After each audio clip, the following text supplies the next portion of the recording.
चलिए पढ़ते हैं जल संसाधन को और जल संसाधन के प्रकार को पढ़ते हैं कि क्या है जल संसाधन और जल संसाधन के कितने प्रकार हैं। तो आप इस वीडियो को शुरू से अंत तक जरूर देखें ताकि आपको समझ में आए कि जल संसाधन और जल संसाधन के कितने प्रकार होते हैं।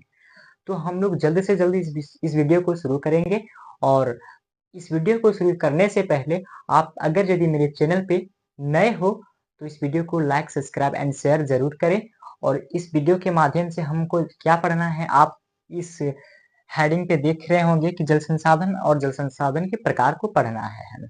ठीक है, तो चलिए हमें फट से पढ़ना है कि जल संसाधन और जल संसाधन के क्या प्रकार हैं, कितने प्रकार हैं। ठीक है, तो यहाँ पे आप डिफिनेशन देख पा रहे होंगे कि पानी के वे स्रोत जो मनुष्य अपने विभिन्न कार्यों में क्या करता है, प्रयोग करता है। जैसे कि आप मान के चलिए हम अभी जितने भी अपने दैनिक जीवन में कार्य को करते हैं उस कार्य को करने में हमें पानी आवश्यक होता है। ठीक है, मतलब बहुत ज्यादा जरूरी होता है।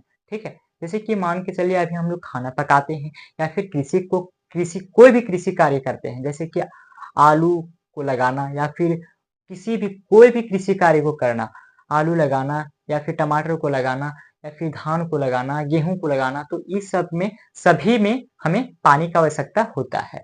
तो हम जानते हैं और आपको भी जानना है कि हमारे दैनिक जीवन में पानी का बहुत उपयोग है और इस पानी का बहुत हमारे दैनिक जीवन में उपयोग है। ठीक है, तो और हमने क्या देखा कि सबसे पहले यहाँ पे देखा कि विभिन्न कार्य, एक कार्य में नहीं यानी कि विभिन्न कार्य में हमने कृषि कार्य में बताया। और फिर है हमारे दैनिक जीवन में, यानी कि जहां पे हमें नहाने के लिए होता है वहां पे हम एक बाल्टी से ना नहा करके 5 बाल्टी से नहाते हैं। तो ये कहीं ना कहीं पानी की बर्बादी हो रही है, जबकि ये हमें नहीं करना चाहिए। ठीक है, जहां पे हमें एक बाल्टी से नहाना है वहां पे हमें 5 बाल्टी से नहीं नहाना चाहिए। तो इससे क्या होगा, पानी का बचत होगा। और फिर आगे जो यहाँ पे 5 बाल्टी खर्च हुआ वो 4 बाल्टी, अगर यदि हम एक बाल्टी से नहाते हैं तो 4 बाल्टी बच जाएगा और 4 बाल्टी बचने के बाद वो किसी अन्य कामों में खर्च हो जाएगा। तो इससे क्या हुआ, पानी का बचत हुआ। ठीक है, नहाने के योग्य में। ठीक है, घर का सफाई करने में और फिर अनेक कामों में। ठीक है, और फिर फैक्ट्री में, तो अनेक कामों में मतलब कि पानी का उपयोग है। ठीक है, हम लोग इसलिए हम मेरा पानी जो है यानी कि जो जल है हमारे लिए क्या कहलाएगा भाई, संसाधन कहलाएगा। ठीक है, अब चलते हैं नीचे। यहाँ पे क्या है कि जल संसाधन जो है, जल संसाधन के मुख्य रूप से 3 प्रकार होते हैं। ठीक है, जल संसाधन के मुख्य रूप से 3 प्रकार होते हैं। हम जो फर्स्ट नंबर देख लेंगे सतही जल को देखेंगे कि भाई जो सतही जल है क्या है।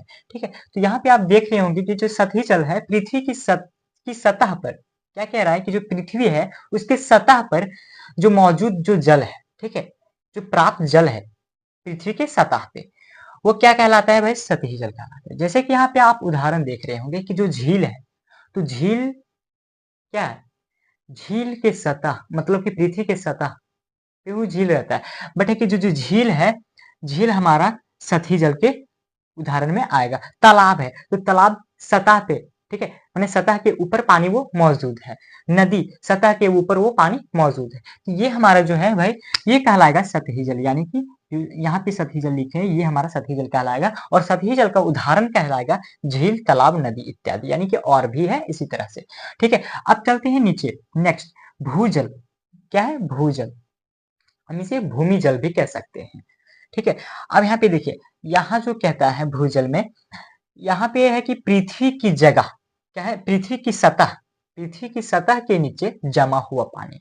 जो पृथ्वी की जो नीचे सतह, पृथ्वी के सतह के नीचे जो पानी उपयुक्त है, उपलब्ध है। ठीक है, जैसे कि पहले क्या होता था कि पहले 10 से 20 फीट में पानी पहले के युग में निकल जाता था। ठीक है, पहले के जमाने में निकल जाता था। लेकिन अब क्या है, ज्यादा जनसंख्या बढ़ने के कारण, जल प्रदूषण होने के कारण जल का बहुत कमी हो गया है। ठीक है, अब हम लोग 150 से 300 फीट तक बोरिंग करवाते हैं और बोरिंग करवाने के बाद भी हमें पानी प्राप्त नहीं हो पाता है। तो ये कारण क्या है भाई, ये कारण यही है कि हम जल को प्रदूषित कर दे रहे हैं ज्यादा से ज्यादा मात्रा में, जल को बहुत ज्यादा से बहुत ज्यादा तक बर्बाद कर दे रहे हैं।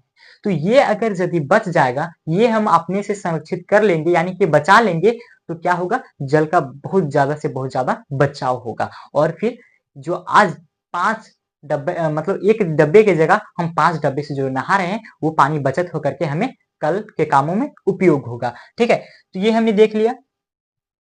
ठीक है, अब यहाँ पे भूजल को देख लिया हमने।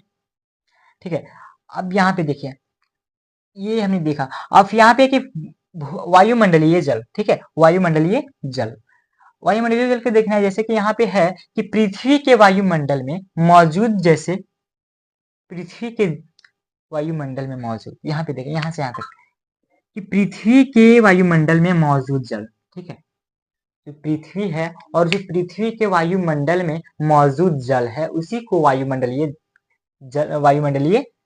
जल कहते हैं। ठीक है, तो ये इसमें उदाहरण क्या आ जाएगा, वर्षा का जल। क्या है भाई, वर्षा का जल। जैसे कि अभी बरसात का मौसम है और बरसात का मौसम होने के कारण बरसात तो रेगुलर होती है और रेगुलर हो रही है, आप देख रहे होंगे। ठीक है, अपने पर्यावरण में। ठीक है, तो इसका कारण है कि अगर यदि बरसात के पानी को अगर यदि हम अपने उपयोग में लाए तो वो अच्छा है। ठीक है, क्या है, वो अच्छा है, जैसे कि कपड़ा को धोने में और कामों को करने में। ठीक है, तो यहाँ से इससे क्या होगा कि जल का बचाव होगा। जल को हम ज्यादा से ज्यादा क्या कर पाएंगे, बचा पाएंगे। ठीक है, तो ये क्या कहता है कि जो वायुमंडलीय जल है, तो हमें जल संसाधन से हमें ये भी समझना होता है कि जल संसाधन को जितना हम मतलब जल को जितना प्रयोग करते हैं, उतना से उतना मात्रा में हमें बचाना भी होता है, ताकि हमें कल के दिनों में वो जल काम आ सके। ठीक है, तो यहाँ पे हमने क्या देखा, जो वर्षा का जल है, जो वर्षा